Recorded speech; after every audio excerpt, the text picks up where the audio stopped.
ඖෂධ අපිට සෞඛ්‍ය අමාත්‍යාංශයට ඖෂධ ලබා දෙන්නේ රාජ්‍ය ඖෂධ නීතිගත සංස්ථාව.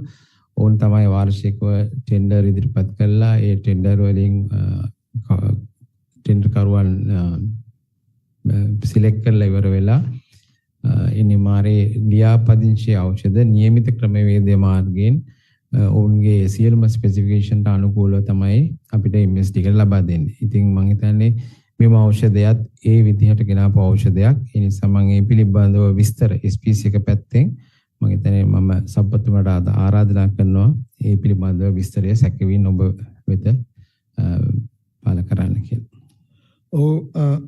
ඖෂධ නිගා සංස්ථාව තමයි පසුගිය දශක 5මාරක් සෞඛ්‍ය අමාත්‍යාංශය වෙනුවෙන් ඖෂධ ආනයනය කිරීමේ වගකීම් බාර ගන්න තියෙන්නේ ගැන අවුරුදු 55ක්. අපිට සාමාන්‍ය වාර්ෂිකව සෞඛ්‍ය අමාත්‍යාංශයෙන් අවශ්‍ය වන ඖෂධ සහ අනිත් උපකරණ සම්බන්ධයෙන් එන ඇණවුම් ලැබෙනවා. දැන් මේ ඇණවුම් ගැන මම වැඩි කියන්නේ නැහැ මොකද ඒක සම්බන්ධයෙන් දැනටත් ප්‍රකාශ වුණා. ඔය ප්‍රශ්නගත කටයුත්තට දායක වන්නේ 2022 සහ 2025 කියන ඇණවුම් දෙකට අපි ආනයනය කරන ලද ඖෂධ සම්බන්ධයෙන් 2022 ඇණවුම සඳහා මිලියන 1.2ක ඇණවුමක් තිබ්බේ. සාමාන්‍යයෙන් අපි ඖෂධයක් ලංකාවට ඇණවුම් කිරීමේදී ක්‍රියාපටිපාටියක් තියෙනවා. ඒ ජාතික ප්‍රසම්පාදන කොමිෂන් සභාව මාර්ගෝපදේශ නිකුත් කළා තියෙනවා. ඒ උපදේශ අනුව පමණමයි අපට හැකියාව තියෙන්නේ ඖෂධ ගෙනීමට. ඒක වෙන ක්‍රමයක් නැහැ. ඒකට අනුගත වෙලයි ගේන්නේ. ඉතින් පැහැදිලිව කියව යුතුයි යම් යම් කරුණු කාරණා මාධ්‍යවල සටහන් වෙනවා. නමුත් කවුරු මොනවා කිව්වත් ප්‍රසම්පාදන කොමිෂන් සභාවේ ඉතා පැහැදිලිව දක්වා ඇති මාර්ගෝපදේශ අනුව තමයි මේ ඖෂධ සියල්ලම ප්‍රසම්පාදන වෙලා තියෙන්නේ.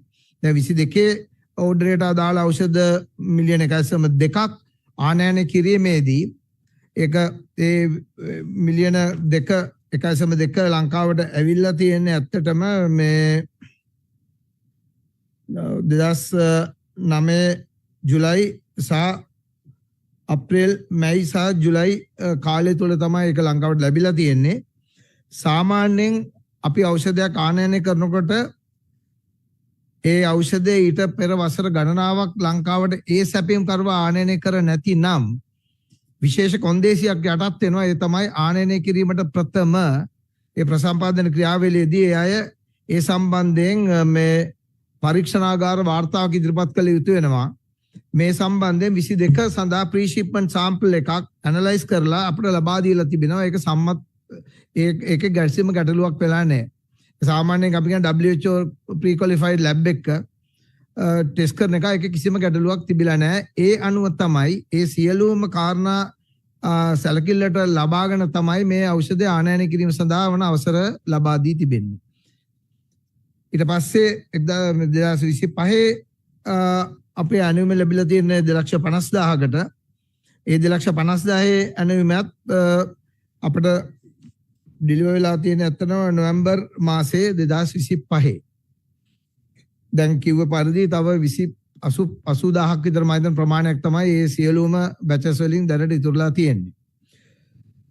දැන් මේ ප්‍රසම්පාදන ක්‍රියාවලිය තුල අපි යම් ඖෂධයක් ගේනවා නම් ඒ ඖෂධය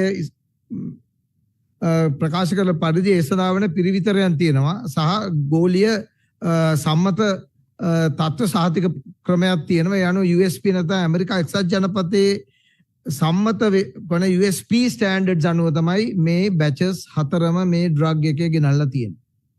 වෙන ස්ටෑන්ඩඩ් එකක් නෙවෙයි. ඒ නිසා ඒ සම්බන්ධයෙන් කවුරු හරි වැරදි ප්‍රකාශ කරනවා නම් මම හිතන්නේ කනගාටු වෙනව වැඩ කරන්න දෙයක් නැහැ. ඊළඟට කියන්න අවශ්‍යතාවය තියෙන්නේ මෙම ඖෂධ ලංකාවට ගෙනාවට පස්සේ ඇත්තටම ඔය දැන් ලක්ෂ 14ක හමාරක විතර ඖෂධ ගෙනල්ලා තියෙනවා. ඕකෙන් දැන් ඉතුරුලා තියෙන ඉතා සුළු ප්‍රමාණය ඇත්තටම කිව්ව 10%කටත් වඩා අඩු ප්‍රමාණයක්. දැන් ඔය කියන කාරණා පිළිබඳව දැනුවත් වීමක් 12 වෙනිදා ඇත්තටම හවස අපිට ලැබෙනකොට මම හිතන්නේ මම දන්නා විදිහට ඔය සැලකිලි ප්‍රමාණයක් ඒ වෙනකොටත් පාවිච්චි වෙලා ඉවරයි. ගැටලුවක් නැතුව. ඒ කාරණේ. ඊළඟට මට කියවිය යුතු අවශ්‍යතාවය තියෙන්නේ අපේ 2026 සඳහා වෙන ඇණයුම් අපි ඉතා කාර්යක්ෂමව මේ අවුරුදු දෙක කරා 2025 දී. ඒ නිසා 2026ට අදාළ වන මේ ඖෂධය සඳහා ඇනවීම අපට ලැබීමට නියමිතව තියෙනවා ජනවාරි මාසෙ. ඒ කියන්නේ අපි 26 මුල් කාර්යයට අවශ්‍ය සාය අවුරුද්දට අවශ්‍ය මේ ඖෂධය වෙනත් සමාගමකට තමයි මේ පාර ටෙන්ඩර් එක ගියේ. ඒ සමාගමෙන් අවශ්‍ය වන ඖෂධය ජනවාරි මාසය තුළ අපිට ලැබීමට නියමිතව තිබෙනවා. ඉතින් මට නැවතත් විශේෂයෙන්ම කියව යුත්තේ ප්‍රසම්පාදන කොමිසමක් තිබෙනවා, මාර්ගෝපදේශ තිබෙනවා, ඒ සඳහා වන සුවිශේෂ ක්‍රම විධානයන් තිබෙනවා. ඒ අනුව තමයි මේ ඖෂධයත් ලංකාවට ආනයන වුණේ ඉතිරි ඖෂධ වගේම.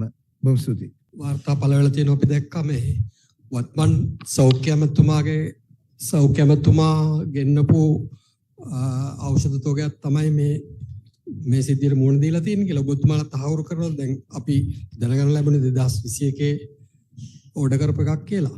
ඔබතුමාලා තහවුරු කරනවද මේ රජයට ආනයනය කරපු තුග නෙවෙයි කියලා? එතන ඒකට උත්තරේ මම එතන සභාපතිතුමා පැහැදිලිව මම හිතන්නේ ඉතා පැහැදිලිව මම ඊට වඩා උත්තරේ දුන්නා.